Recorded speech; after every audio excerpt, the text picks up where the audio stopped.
Hey, Matt, Hey, Jen. what are you listening to this week?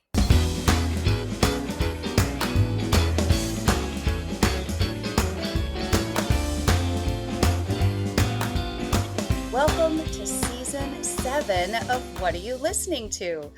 The weekly podcast created to foster community through music by sharing the stories behind the songs that soundtrack our lives.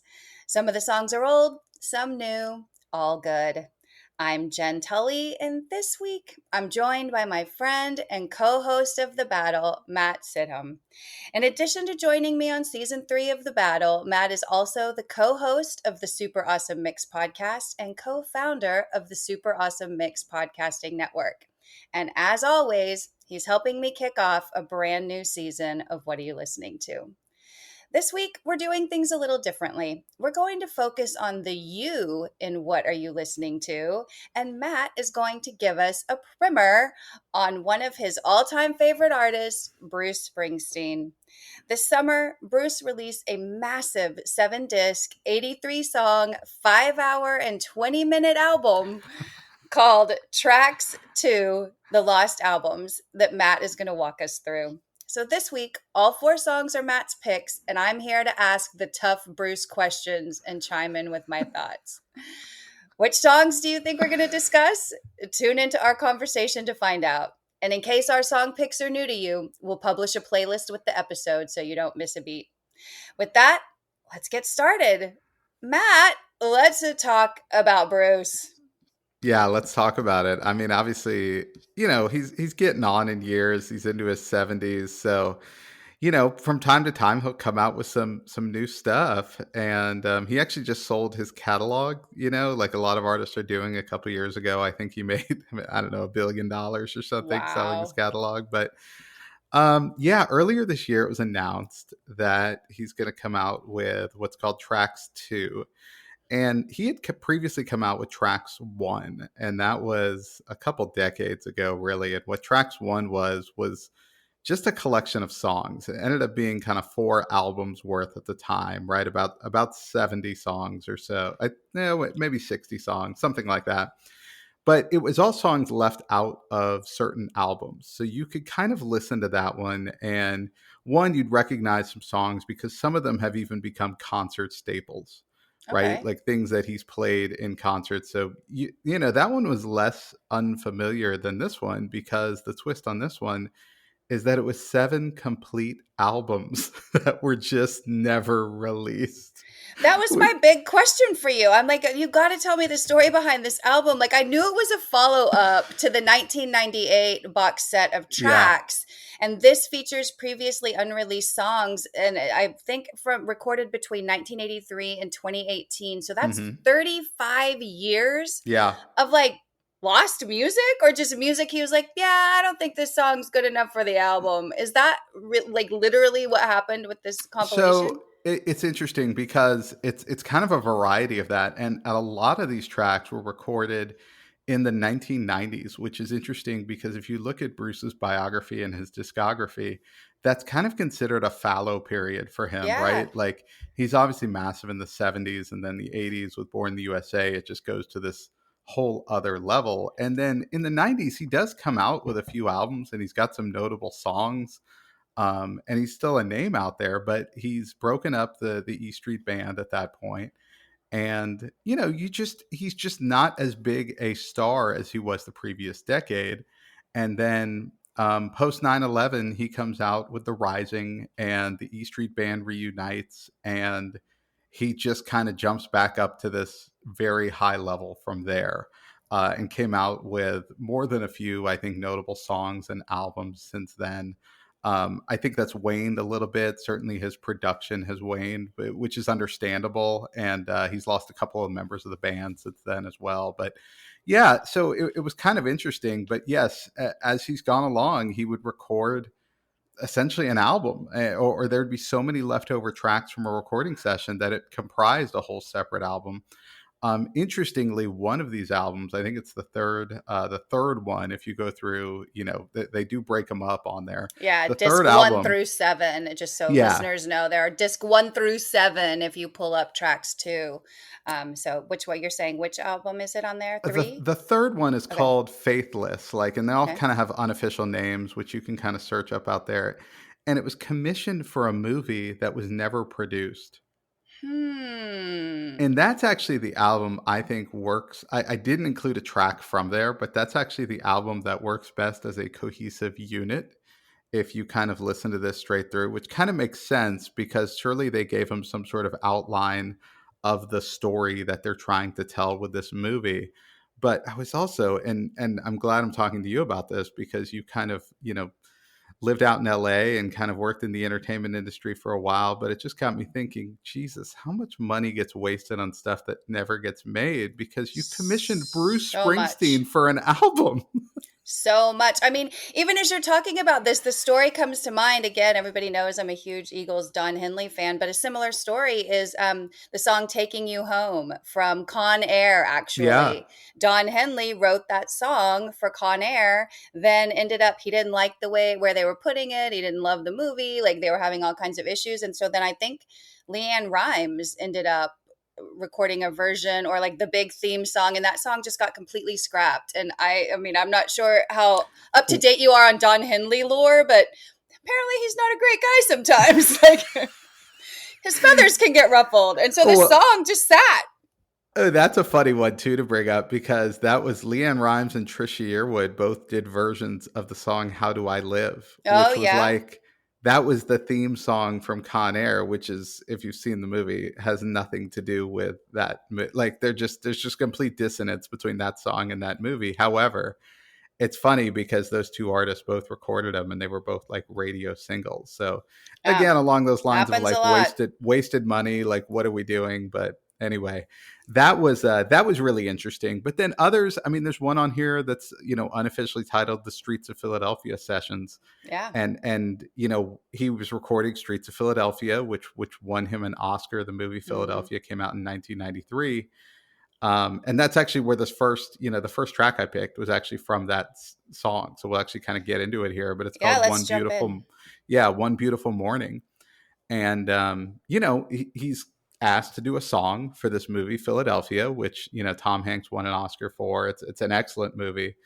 And he wins an award for that. But he said when he's recording that song and kind of noodling on it, he couldn't stop sort of recording in that manner. It's kind of the way he described it.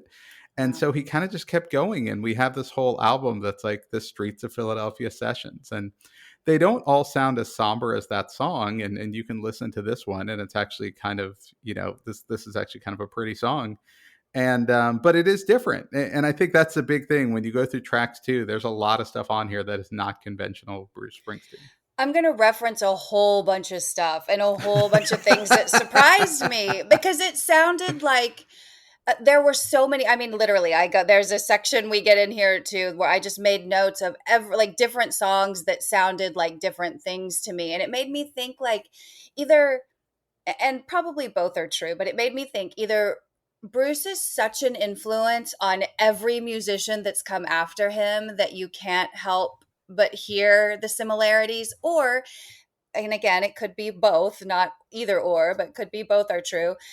Or he's just a musician that loves music and other musicians, and so it's around him constantly. And how do you not absorb that if you're listening to music constantly?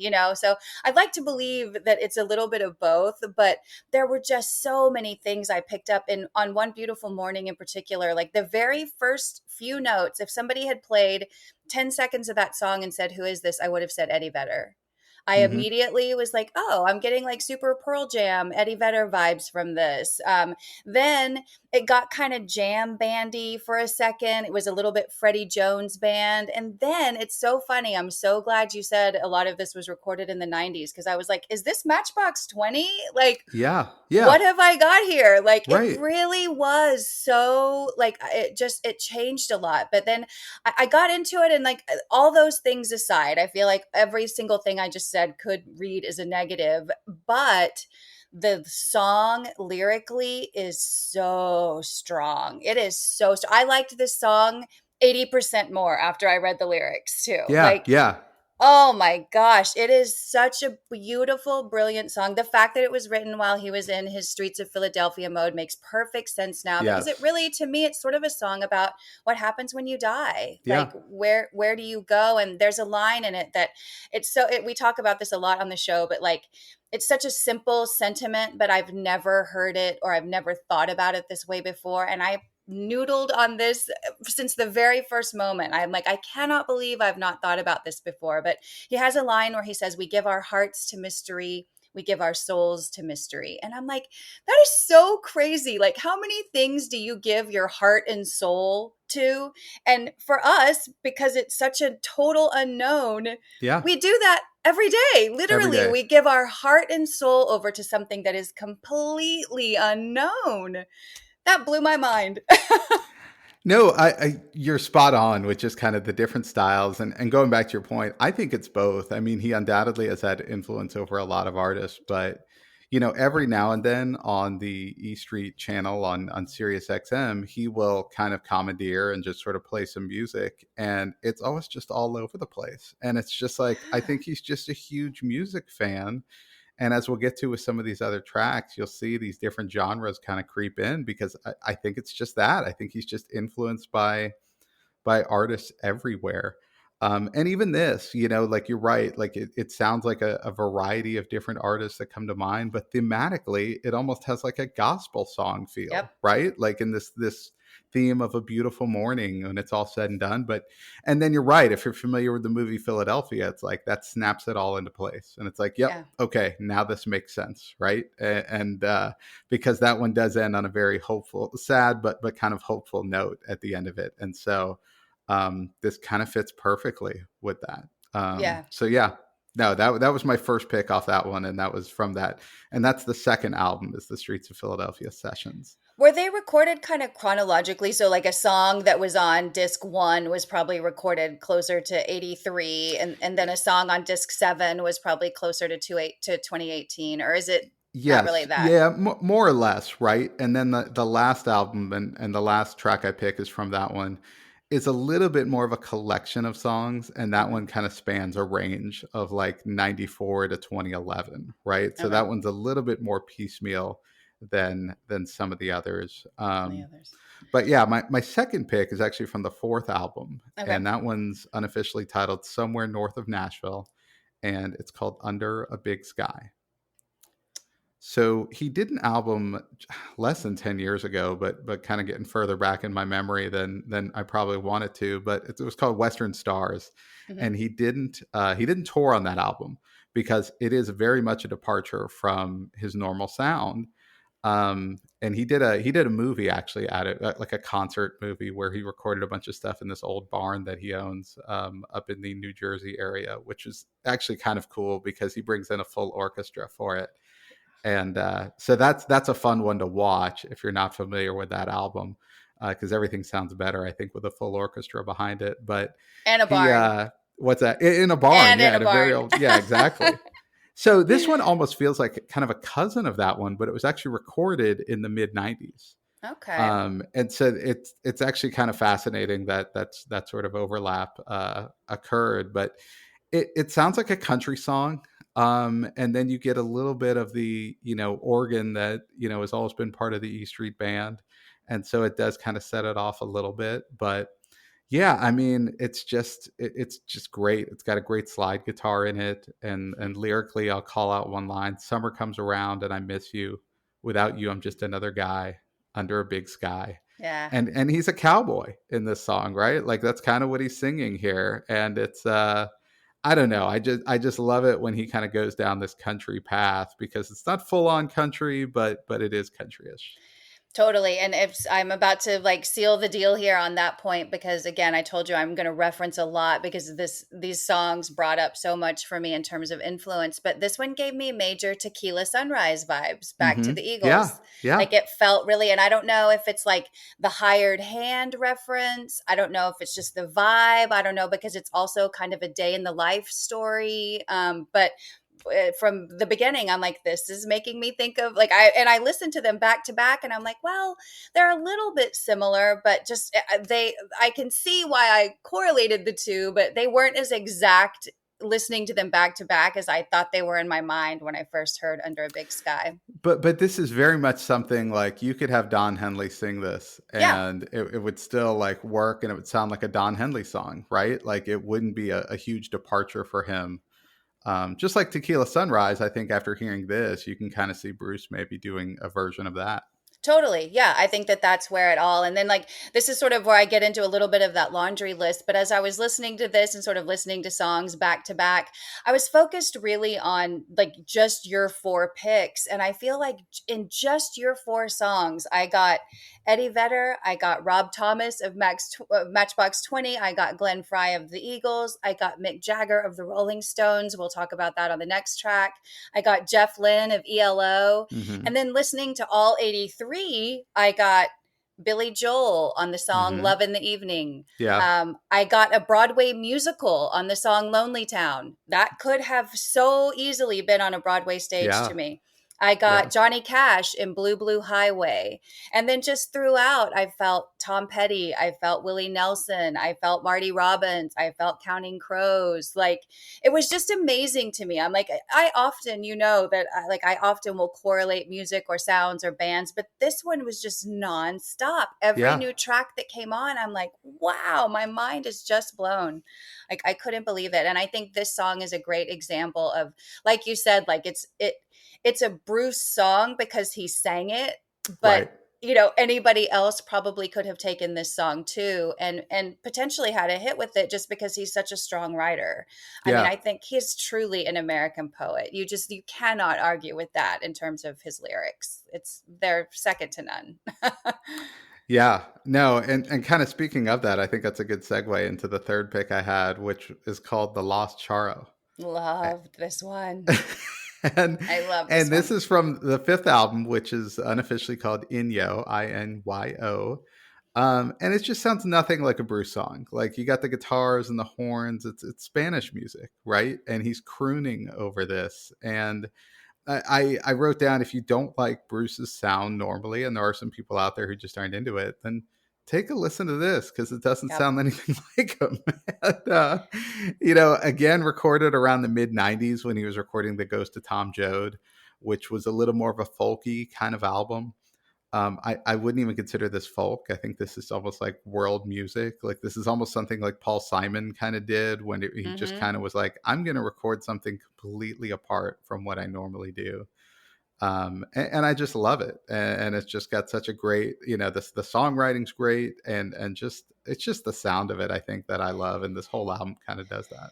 It's so cool. This was definitely my favorite out of your four picks. And, again, here I go again, but I mean, this could easily be a Willie Nelson song. Hmm. Oh, yeah. It Yeah. reminded me so much of the song El Paso by Marty Robbins, Yes. that Yes. everybody knows. Everybody that has a dad of a certain age knows.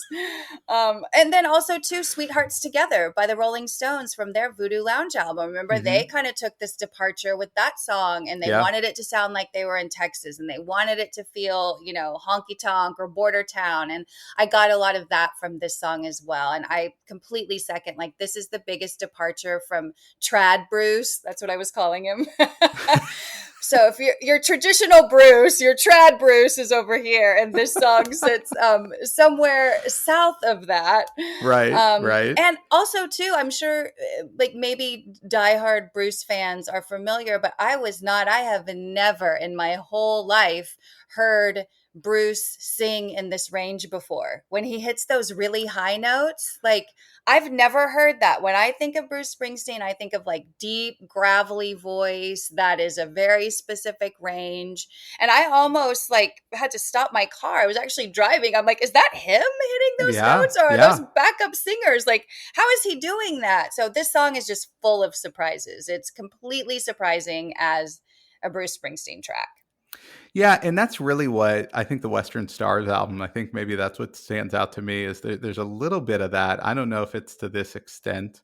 But yeah, he does a little bit more of that crooning in that album. But when that came out, people were like going nuts, like, or like the Bruce fans were, right? Like it was not a hugely popular album, but Bruce fans were just kind of like, I can't believe this is him, and this is what he's produced. This is amazing. And anyway, It was yeah, so it great. definitely falls in that line. It's great, and I can't believe it's been sitting out there for like 30 years, and now we get to listen to it. Yeah, it's so good. I loved it. I thought it was so, so cool. And then for your fourth pick, tell us about I'm Not Sleeping. You said this is from the last album on the Yeah, last yeah. disc in the The album. last disc, if you will. Yeah, album 7. It's unofficially titled Perfect World. This one's called I'm Not Sleeping.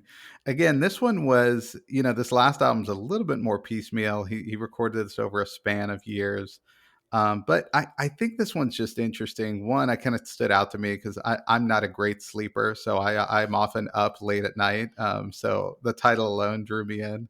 But just, the chorus is I'm not sleeping. I'm just resting my eyes. I'm taking my time. And he even has a line in here, got no more to say, no more to give. And to me, it kind of describes, because so much of his music, I said at the beginning, came from that decade of the 90s where he was kind of laying low a little bit and had just kind of stratospheric fame in the 80s, off the Born in the USA album.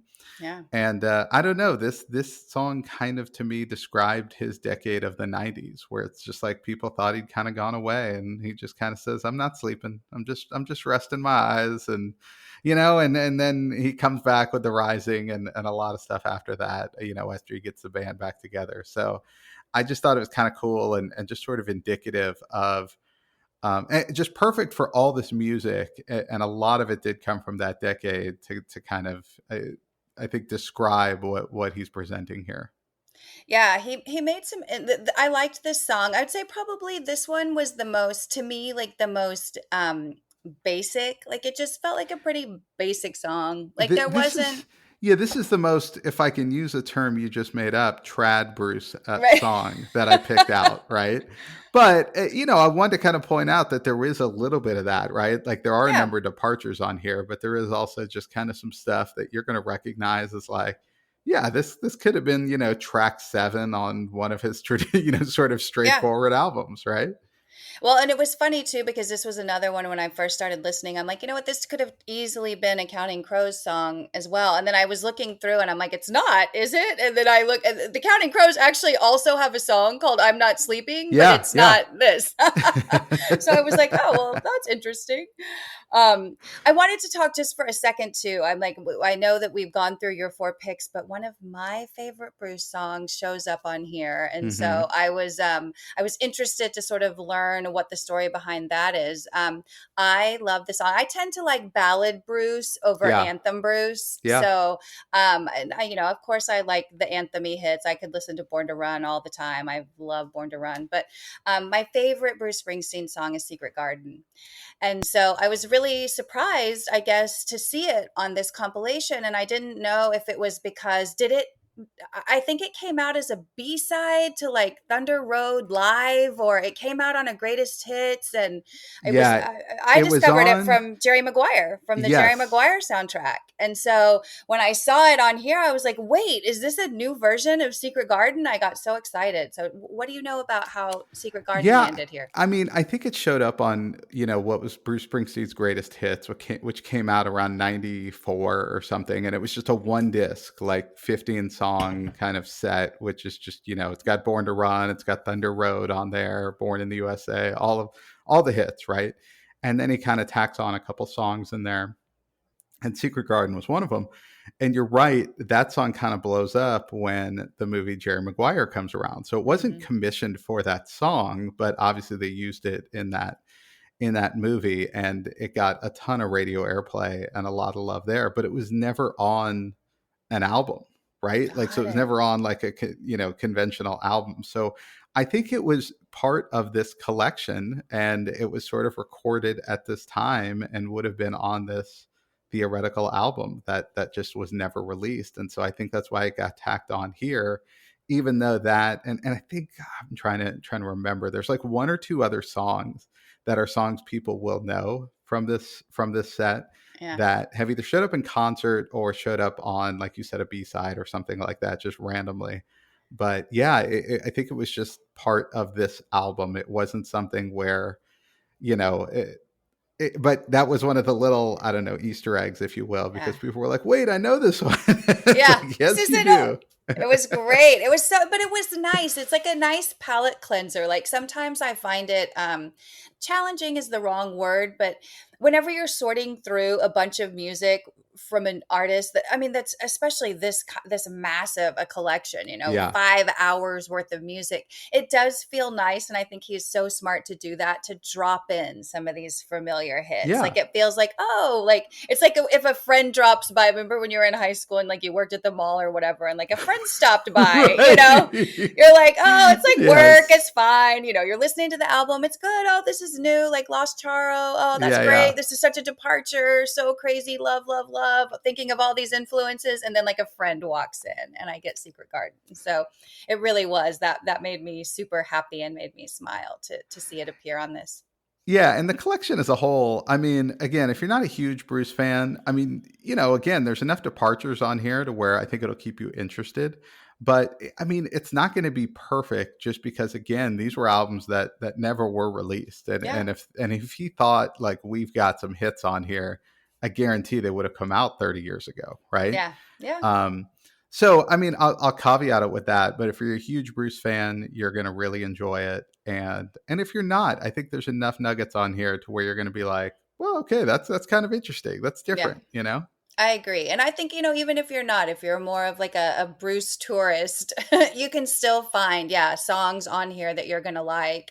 Or even like a collection of songs, whether it's like the Streets of Philadelphia sessions or whatever that really speak to you. So I agree. That was Yeah. one of my questions is like, do you think this is for diehards only, or could like a layman come in and enjoy it? And I think we both agree. Like, I think, Yeah. And I think the cool thing about this versus tracks one is whereas that was very much kind of a mishmash of songs, like here, it's like you could dive into just Inyo, right? And yeah. just listen to that album. And again, if you like that sound, you're going to probably like that album. And you don't have to necessarily dive into the more, straightforward Bruce Springsteen stuff. Yeah, it's great. Well, Matt, thank you so much for sharing what you in particular are listening to this week. I really like this format. I think that, I think we were sharing before we started recording. I think I'm going to have folks come on and do a deep dive into their favorite artists more often. So, listeners, let me know your thoughts. Do you like this format? Do you like diving in, like taking a deep dive on specific artists? Let me know. You can DM me on Instagram at JennJenn1020. That's JENNJENN 1020. And while you're on social media, be sure to follow us on Instagram, Threads, YouTube, wherever you are. And my last request is please be sure to follow, download, and share this show. If you love listening, drop us a review on Apple or Spotify. That's super helpful. And I will be back next week with another all new episode of What Are You Listening To? And until then, again, to stay informed on all things What Are You Listening To and Super Awesome Mix, be sure to follow us on Instagram at Super Awesome Mix. Thanks for listening, and please join me again next week to find your new favorite song.